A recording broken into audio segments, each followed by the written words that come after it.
and welcome to WRPB and WRPB Studios. You know, if you look at me, I have very little hair. But if you look at my wife, she has the amazing mane of hair. And finding someone to do her hair is probably one of the most difficult things. And I've learned it, how hard it is, with the years I'm with her. With me is Talia Lippy from Hair by Talia. Yes. I like to get out of the bidding so I don't screw it up later. Yes, it's perfectly fine. All right, why did you get into this industry? Well, I come from a family of artists.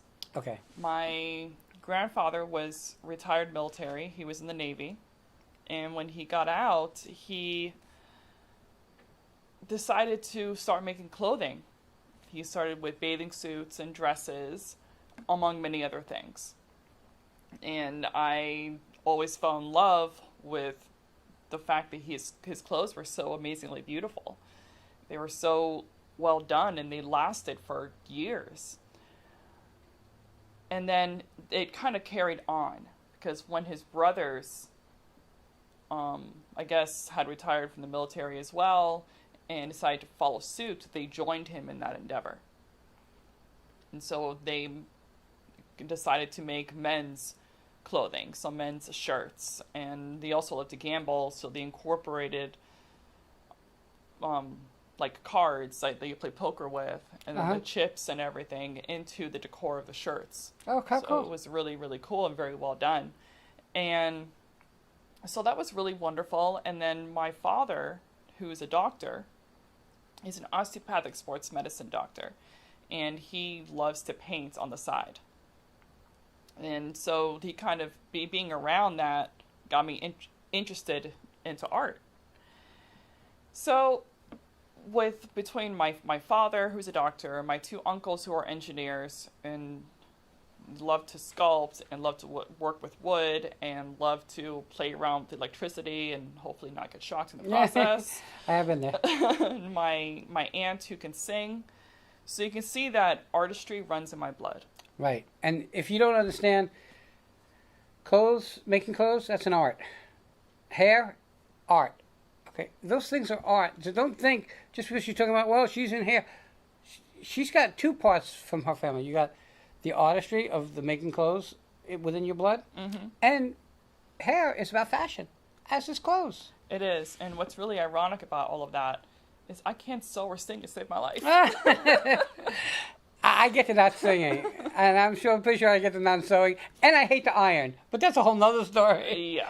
Okay, so you're in this and around this for many, many years. Yes. So you go to school, I guess?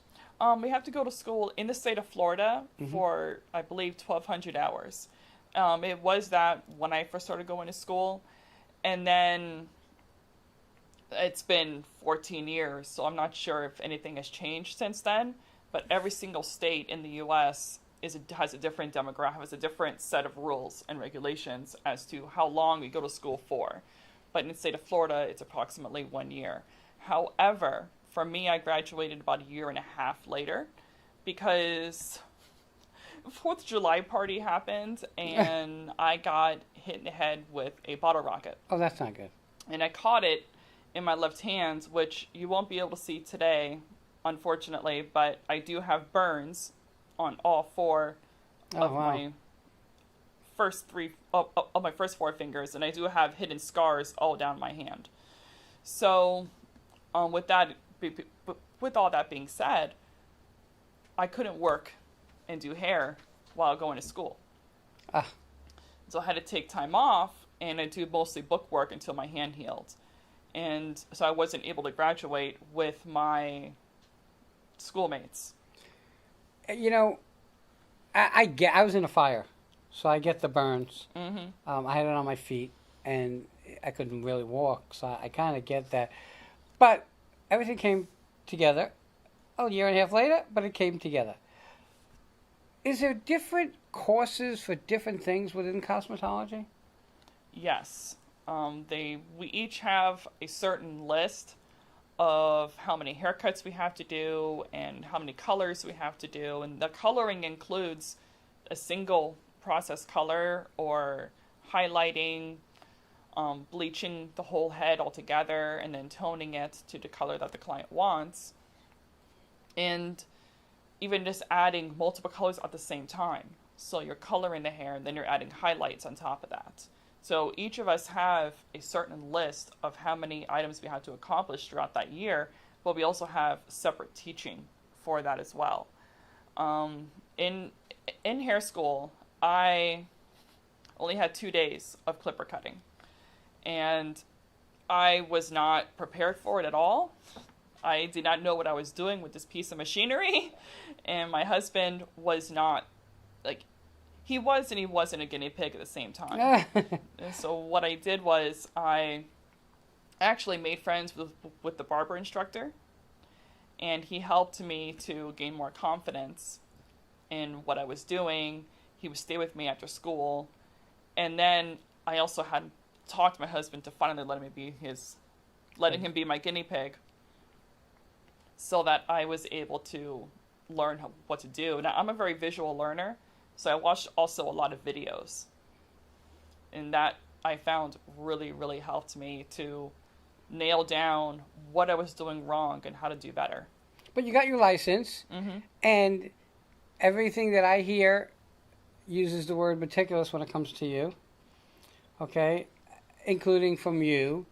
And, you know, it's interesting because, like, I'm pretty handy. I can do a lot of things, but I would be very nervous working on someone's hair because if it gets done wrong, I would feel terrible. When I was a kid, when summer came, school was out, crew cut. I cried for weeks. Cried for weeks with the crew cut. And I could yell at my mother now, thank God she's still alive, because all that hair she cut off, I was losing it. I could have used it. I could still use it. Oh, goodness. Let's talk about color. So, I know a little bit about a lot of things. I know there's, for lack of a better scenario, 3 kinds of colors. There's the instant color that washes out with a wash, temporary that might last a week, 2 weeks, and then permanent color. Is the process to use them the same? Yes and no. For permanent color, it requires, of course, the actual dye itself with an activator.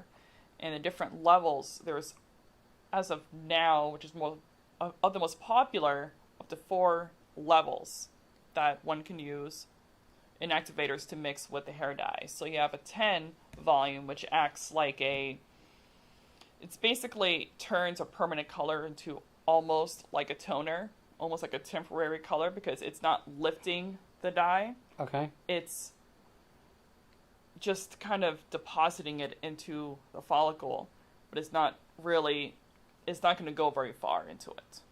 Okay. And it'll lift it basically 1 level lighter or 1 level darker in the color. Now, if I have someone come in with,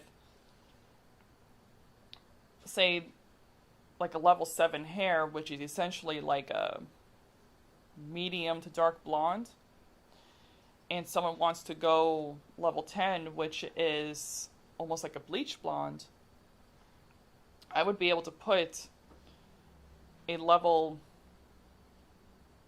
close to about a level 10 color on there with a 40 volume and see, where it comes up.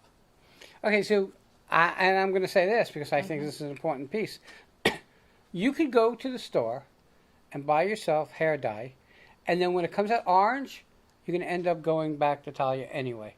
Okay? How many people come to you after they've tried to do it themselves? More than I care to count for. And when in the long run, it costs them more, plus a lot of aggravation.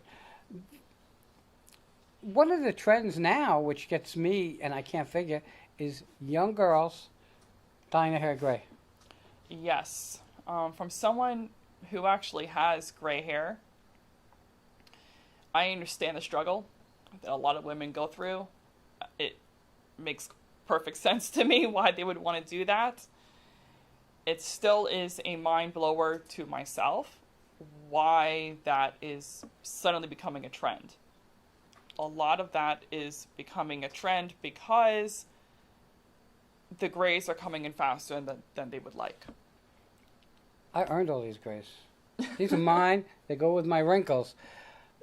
What's interesting is that doing that and taking someone's hair that, because they're young and they still don't have a lot of grays or maybe no grays, doing that to someone's hair is really damaging the hair, I would think, or damaging to the hair.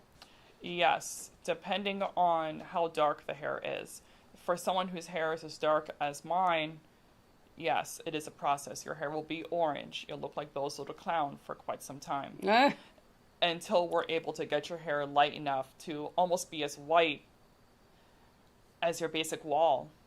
Wow. Before we're able to even deposit the gray on there. And then once the gray is on the hair, you have to keep coming back every 4 weeks, every 4 to 6 weeks to get it touched up. So that's a permanent thing. So basically, the reason you have to get it touched up is because if you go like this, you're going to see the roots are going to be dark again. Not necessarily. If the person has gray hair naturally, then they won't see that. But the gray color itself will keep fading. However, if they have hair dark like mine naturally and they just want to go gray as per the trend, then yes, they would have to keep coming in to get it rebleached and then retoned. So when you say rebleach, to me, that seems like you're damaging your hair. Mm-hmm. Okay? So for me, it's like, trust me, gray will come. You don't need to push it. It will be there one way or the other, okay? So I thought it was a really ridiculous trend. And then in learning a little bit, I found out that permanent hair coloring is permanent, meaning it will grow out. It doesn't fade away. It is what it is. So that's why they'll go, oh, look at my roots. My roots are coming in and they'll be darker. Okay, we're getting to the top of our time. How do people find you? You have a website? Yes, you can find me at talialippy.glossgenius.com. It's a booking site. You will see a little biography about myself, as well as my list of prices for all the services that I offer. I offer a total of 28 services, from hair cutting to coloring. I even do perming. Someone said that that's coming back. It is coming back. Kill me now. And although I've only done 2 since I've been in my salon. It's interesting because what you have is you have people with straight hair want curly hair, and people with curly hair want straight hair. We always want what we don't have. It's so weird. I prey on your insecurities. Okay, you have a phone number for to call? My actual personal phone number, which is 954-562-5808. And where are you located? I'm located in Vero Beach, right off of Miracle Mile. Everybody, don't be foolish. Use a professional. And it's more than just in the hair salon industry. It's in every industry. Use a professional. We go to school. We learn this. Just because you see something on TV, it doesn't mean it's the way to go. I would be embarrassed if I walked out with my hair orange. Okay? And you're not the first person that's told me stuff like that. With that, everybody, I want to thank you for coming on. Thank you so much. It was a pleasure. Check Talia out. And with that, we'll be right back